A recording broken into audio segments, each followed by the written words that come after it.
అంబేద్కర్ కోనసీమ జిల్లా జగ్గన్నతోట ప్రభల తీర్థం అంగరంగ వైభవంగా జరుగుతున్నది. చుట్టుపక్కల 11 గ్రామాల నుండి కూడా 11 ప్రభలను ఇక్కడికి తీసుకురావడం జరుగుతుంది. ఏ విధమైన గుడి గోపురం లేని ఇక్కడ కొబ్బరి తోటలోనే ఆ ప్రభలన్నింటినీ కూడా ఇక్కడికి భుజాలపైన మోసుకొని వచ్చి ఇక్కడ ఆశీనులు చేయడం జరుగుతుంది. ఇక్కడ ఆశీనులు అయిన తర్వాత ఈ సందర్భంగా ప్రత్యేకంగా ప్రభల తీర్థాన్ని నిర్వహించడం జరుగుతుంది. దీంతో ఇక్కడ యావత్ కోనసీమ జిల్లా ప్రజలందరూ కూడా ఇక్కడే ఉన్న విధంగా ఇక్కడ ఉంటుంది. మొత్తం గోదావరి జిల్లాల నుంచి పెద్ద ఎత్తున ఇక్కడికి రావడం జరుగుతుంది. అయితే ఈసారి 5 లక్షల మంది వరకు కూడా వస్తారని చెప్పేసి అంచనా వేయడం జరుగుతున్నది. అయితే కోనసీమ సంక్రాంతి సంబరాల్లోని ఈ అత్యంత ప్రధానమైనది ఈ ప్రభల తీర్థము. కోనసీమ వ్యాప్తంగా కూడా ఈ సంక్రాంతి సందర్భంగా దాదాపు 160 ప్రాంతాల్లోని ఈ ప్రభల జాతర నిర్వహిస్తారు. అయితే వీటన్నిటిలోని కూడా జగ్గన్నతోట ప్రభల జాతరకు ప్రత్యేకమైన గుర్తింపు ఉన్నది. జాతీయ స్థాయిలో కూడా ప్రశంసలు పొందిన ఈ ఉత్సవానికి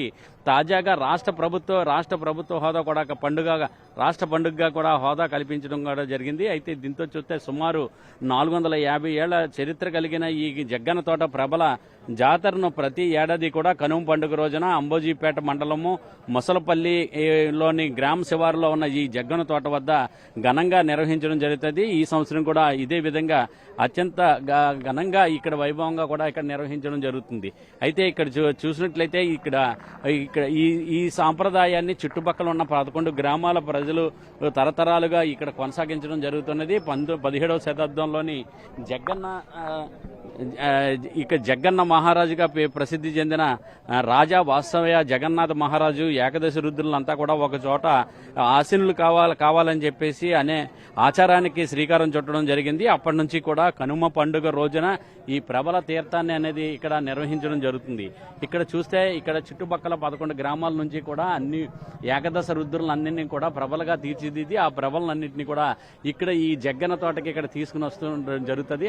ఈ దృశ్యాలను చూడటానికే చాలా కనువిందుకు కలిగించే విధంగా ఉంటుంది. ఒక్కొక్క ప్రభాన్ని చూసినట్లయితే టన్నుల కొద్దీ బరువు ఉండే ఈ ప్రభల్ని 30 నుంచి ఒక 50 మంది వరకు కూడా దాన్ని మోసుకుంటూ చేతుల మీదే మోసుకుంటూ తీసుకుని వచ్చి ఇక్కడ ఆశనలు చేయడం జరుగుతుంది. ఈ తోటలో ఇక్కడ చూసినట్లయితే ప్రతి సంవత్సరం కూడా ఇక్కడ ఇదే విధంగా ఈ ప్రభల ఉత్సవాన్ని నిర్వహించడం జరుగుతుంది. మరో పక్కన చూసినట్లయితే ఇక్కడ వేగేశ్వరం దగ్గర ఉన్న వేగేశ్వర స్వామి ప్రభలను ఇక్కడ చూస్తే ఇక్కడ పంట పొలాల్లోంచి దొక్కుకుంటూ వచ్చి ఇక్కడ అప్సర కౌశిక నది ఇక్కడ ఉన్నది. ఈ కౌశిక నది ఈ పంట పొలాలు తొక్కుని వచ్చిన తర్వాత అప్సర కౌశిక నదిని దాటించడానికి ఈ ప్రభలను ఎలా భుజాలపైన దొరుకుతారు, ఏ విధమైన గగురు పడుతనం లేకుండా అత్యంత భక్తి భావంతో వీళ్ళందరూ కూడా యువకులు అందరూ కూడా యువకులందరూ కూడా దీన్ని పట్టుకొని ఈ కౌశిక నదిని దాటించే దృశ్యాలు చూసినట్లయితే చాలా కనువిందు కలిగిస్తాయి. గగురుపాటు కలిగించే ఈ దృశ్యాలు చూస్తే ఇక అందరూ కూడా కనులారా కూడా దీన్ని తిలకించడం అనేది జరుగుతూ ఉంటుంది. అయితే ఇక్కడ చూసినట్లయితే ఈ సంవత్సరం రాష్ట్ర ప్రభుత్వ పండుగగా దీన్ని నిర్వహించడంతో గజేతగాలను కూడా ఏర్పాటు చేయడం జరిగింది. ఎక్కడ ఏ విధమైన అపాయం జరగకుండా ఉండే విధంగా ఈ అప్సర కౌశిక్ నదిలో దాడుతున్న సమయంలో ఏ ప్రమాదం జరగకుండా ఉండే విధంగా ఇక్కడ ప్రత్యేకమైన చర్యలు తీసుకోవడం జరిగింది. భారీ ఎత్తున పోలీసు బందోబస్తును కూడా ఏర్పాటు చేశారు. ఇక్కడ అంటే ఈ ప్రాంతానికి జగ్గన్న తోట మీదకి వచ్చే వాహనాలన్నింటినీ కూడా ఇక్కడ మొక్కంల దగ్గర నుంచి అమలాపురం వైపుగా మళ్లించడం జరిగింది. అమలాపురం నుంచి వచ్చే వాహనాలను కూడా ఇలా మొక్కముల మీదుగా ఇలాగా కొత్తపేట వైపుగా మళ్లించడం జరిగింది. దీంతో ట్రాఫిక్ ను కూడా మళ్లించి వేలాది మంది పోలీసుల బందోబస్తు కూడా నిర్వహిస్తున్నారు. కొంతమంది మఫ్టీలో కూడా నిర్వహించడం జరుగుతుంది. అయితే ప్రజలందరూ కూడా ఈ ఆనందోత్సవంగా ఈ ప్రభల తీర్థాన్ని అంతా కూడా తిలకించి ఆనందోత్సవంగా గడిపాలని చెప్పేసి వీళ్ళందరూ కూడా కోరుకోవడం జరుగుతున్నది. అధికారులు కానీ ప్రభుత్వం కానీ ప్రత్యేకంగా ఏర్పాట్లు కూడా చేయడం జరిగింది. ఇక్కడ అగ్నిమాపదల సిబ్బందిని కానీ అలాగే మెడికల్ 108 వాహనాలు, ఎమర్జెన్సీ వాహనాలని అలాగే పోలీసు బందోబస్తుని కూడా ఏర్పాటు చేసి ఇక్కడ ఎటువంటి ఏ విధమైన అపాయం జరగకుండా ఉండే విధంగా ముందు జాగ్రత్త చర్యలు అయితే చేపట్టడం జరిగింది.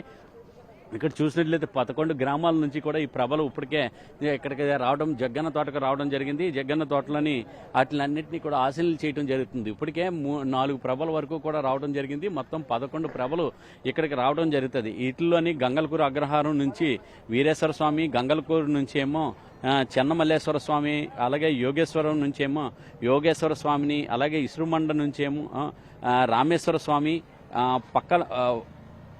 ఒక్కలంక నుంచినేమో కాశీ విశ్వేశ్వర స్వామి, పెదపూడి నుంచి మేనకేశ్వర స్వామి, అలాగే మొక్కమల నుంచి రాఘవేశ్వర స్వామి, అలాగే మొసలపల్లి నుంచి భోగేశ్వర స్వామిని, అలాగే నేదునూరు నుంచి చెన్నమల్లేశ్వర స్వామి, అలాగే పాలగుమ్ము నుంచి చెన్నమల్లేశ్వర స్వామి, అలాగే పుల్లెటుకూరు నుంచి అభినవ యోగేశ్వర స్వామి, ఇక్కడ అన్ని ఈ ఏకాదశి రుద్రులన్నింటినీ కూడా ఒక లోక కళ్యాణం కోసం చర్చలు జరుపుతారని చెప్పేసి, అందువల్ల కోనసీమలోని సుభిక్షంగా ఉంటుందనే విశ్వాసం ఇక్కడ ప్రజలకు ఒక విశ్వాసం.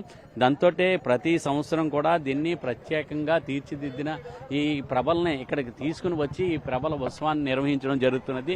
ఇప్పటికే చాలా మంది ఇక్కడికి వచ్చి భక్తులందరూ కూడా చేరుకొని ఇక్కడ ఈ ప్రభల ఉత్సవాన్ని తిలకించడం జరుగుతున్నది. ఇంకా పెద్ద సంఖ్యలో, అంటే ఈ ఏడాది ప్రభుత్వ పండుగగా నిర్వహిస్తున్న కారణంగా 5 లక్షల మంది వరకు కూడా ఈ ప్రభల తీర్థానికి వస్తారని చెప్పేసి ఇక్కడ దీంతో అంచనా వేయడం జరిగింది. అలాగే ఈ ప్రభల ఉత్సవానికి కూడా ఎన్ని కార్లు, కోట్లాది రూపాయలు విలువైన కార్లు అన్ని ఉన్నప్పటికీ కూడా ఈ ఎడ్ల బండ్ల మీద కొంతమంది అన్నిటిని విడిచిపెట్టి కేవలం ఆ ఎడ్ల బండ్ల మీద కూడా వచ్చి ఇక్కడ ఈ ప్రభల ఉత్సవాన్ని తిలకిస్తారంటే ఏ రకంగా, ఎంత నమ్మకంతో ఈ ప్రజలందరూ కూడా ఇక్కడ ప్రభల తీర్థాన్ని యొక్క గొప్పతనాన్ని కూడా తెలుసుకోవచ్చు. ఈ రకంగానే భక్తులందరూ కూడా పెద్ద సంఖ్యలో ఇక్కడికి వచ్చి ఇక్కడ ప్రభలన్నింటినీ కూడా భక్తి శ్రద్ధలతో దర్శించుకోవడం జరుగుతున్నది. కెమెరామెన్ రాజేష్తో శ్రీనివాస్, ఎన్టీవీ, జగన్ తోట.